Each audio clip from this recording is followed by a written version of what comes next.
When I took the night shift at the city morgue, I expected silence, not secrets. The first time a body sat up on my table, its eyes milky and unfocused, I thought I was hallucinating from exhaustion.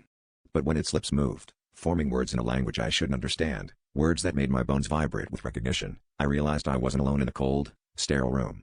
Each night, more bodies would sit up, their mouths working, their tongues black and slick with death, whispering fragments that stitched themselves into my dreams. I tried to record them, but the footage always came out static-filled, the voices drowned in a low, guttural hum. My supervisor laughed off my claims, blaming stress and too much caffeine. But I couldn't shake the feeling that the morgue wasn't just a place for the dead, it was a waiting room for something that wanted to wake up. The whispers grew louder, more insistent, and I found myself repeating their words under my breath, words that made the air shimmer and the lights flicker. Eventually, I stopped sleeping altogether, haunted by the sense that the cold metal tables were altars, and I was the unwilling priest. The bodies began to recognize me. Their eyes would follow my movements, their mouths would shape my name, and their voices, dry as old leaves, would beg me to listen. "You are the key," they'd say, or, "Open the door, let us breathe."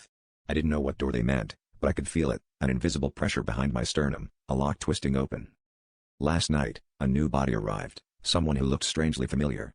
When she sat up, her voice was my own, but older, cracked with pain. She whispered the final piece, and suddenly, I understood. The thing waking up wasn't inside the morgue. It was inside me.